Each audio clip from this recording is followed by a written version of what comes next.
Hello, welcome to day 13 of our 19 days of June. We officially have less than a week left of this particular live stream series. And I think there's beauty in that because when we know things are finite, even in um, smaller categories, I guess, when we know they're finite, us humans tend to embrace and value them just a little bit more. Uh, but it's also something that I've really enjoyed and been enjoying because it reminds me that while it's 19 days of talking about mindfulness, it's only scratching the surface and there's so much to this practice, but it's also just been really fun to bring this. And one of the things with mindfulness or meditation as a practice, I've mentioned previously that one of the most common things that I've been asked is, when should I do it? When in the day? When is best? All of this. Um, when do I? When do I? And the answer being when you can do it most consistently.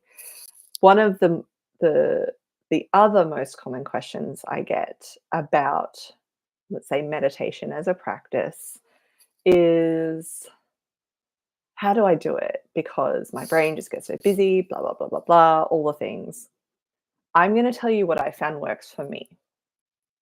I can't tell you what will work for you. I can only suggest or share or recommend or help you find your way.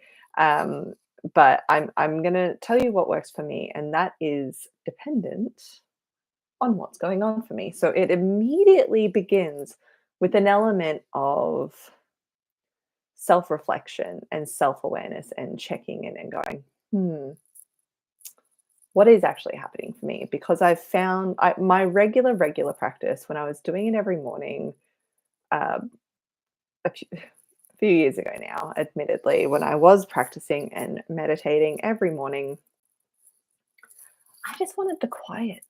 I just needed the quiet. So I would set a timer on my phone. So then my brain knew it didn't have to sort of stay alert to what time is it? Oh no, have I sat for too long? It knew that it was going to tell me when it told me, right?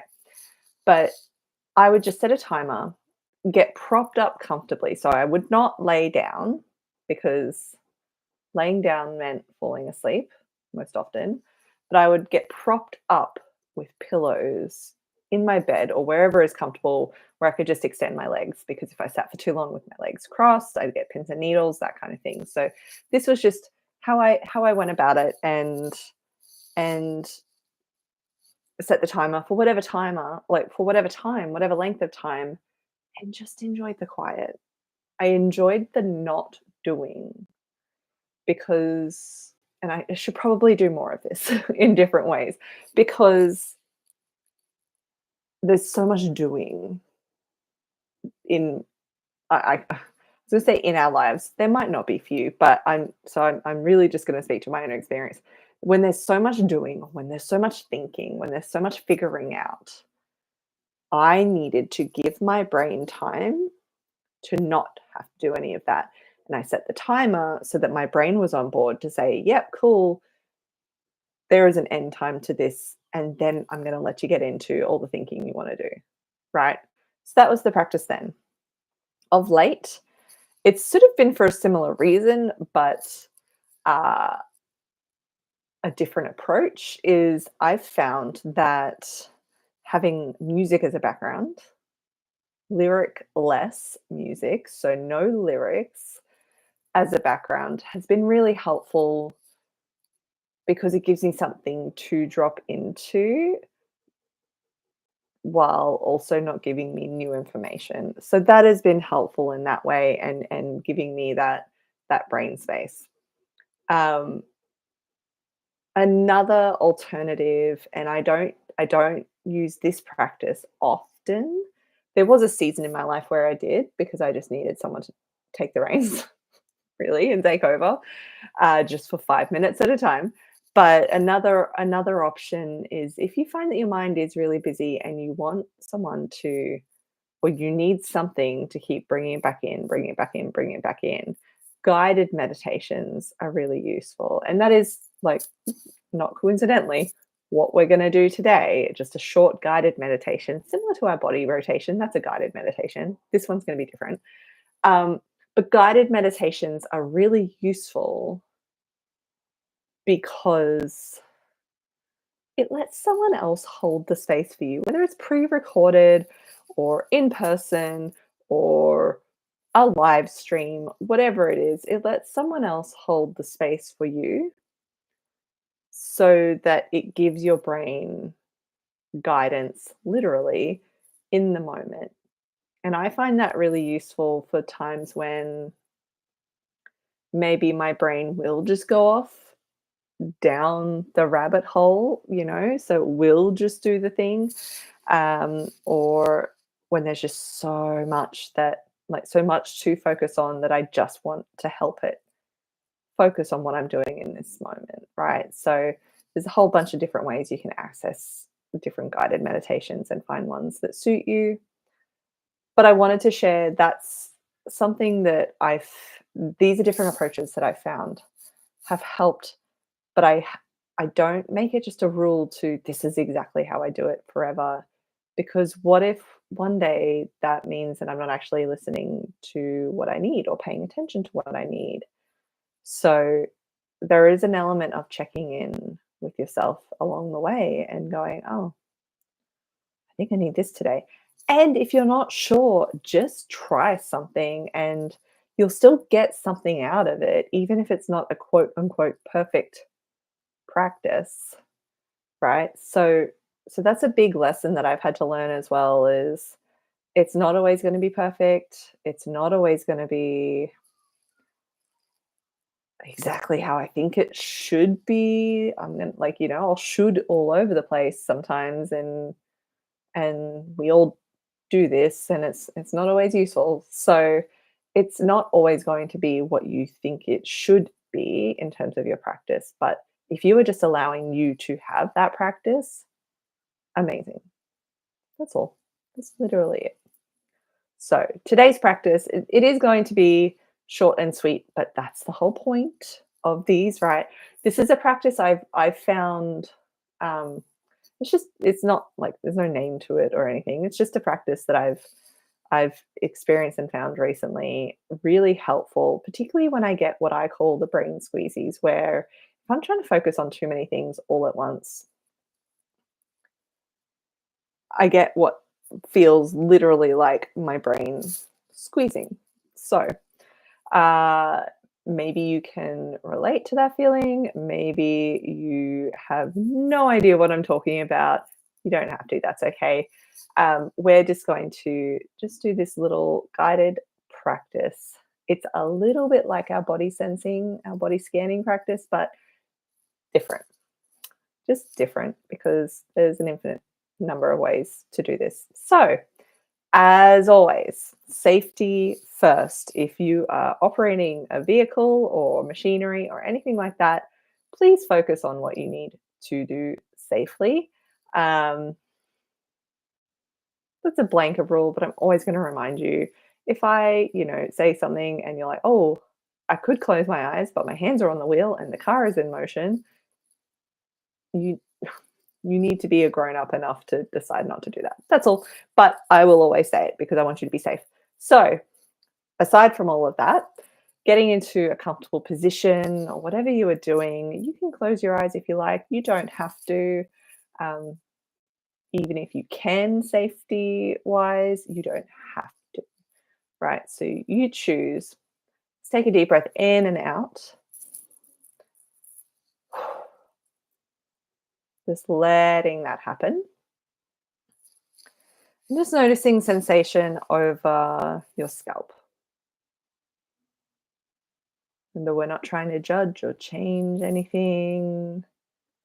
Just noticing sensation over your scalp.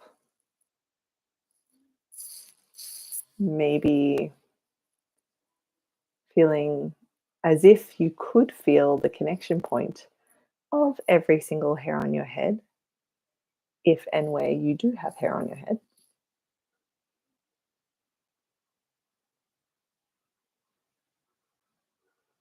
Maybe feeling as if you could feel each fiber of skin connected.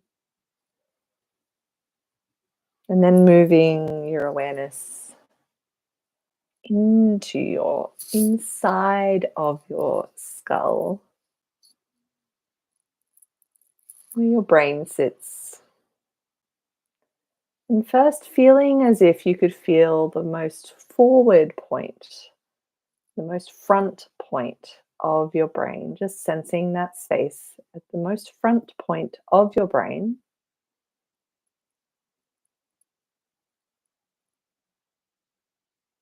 Letting that awareness travel through your brain to the most back point, at the back of your head, the most back point of your brain, sensing that space around the most back point of your brain.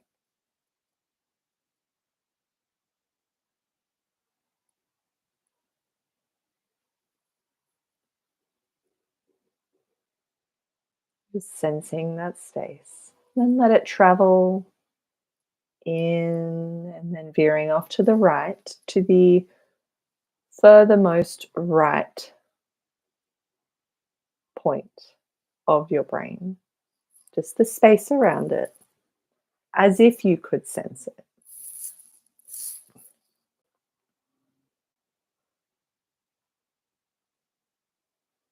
Letting your awareness travel through your brain across to the furthermost left point of your brain.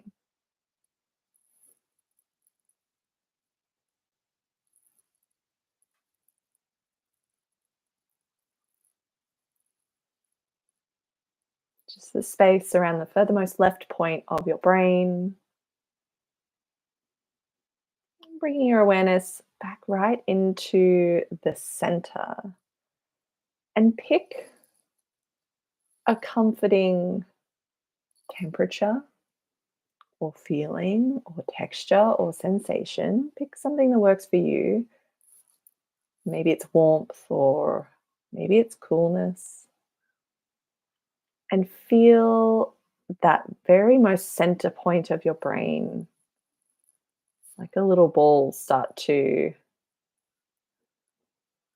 create that sensation or that imagining that idea of the sensation, and then feel as if, maybe it's not literally, but feel as if that sensation, that really comforting sensation, is starting to spread through from the very center of your brain outward, just filling up as it spreads outward and eventually coating the inside and outside of your brain with that sensation.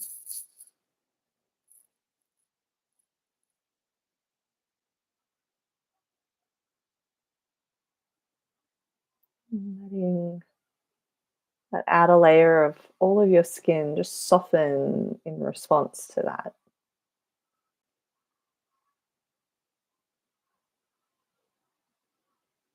And take a deep breath in, long breath out.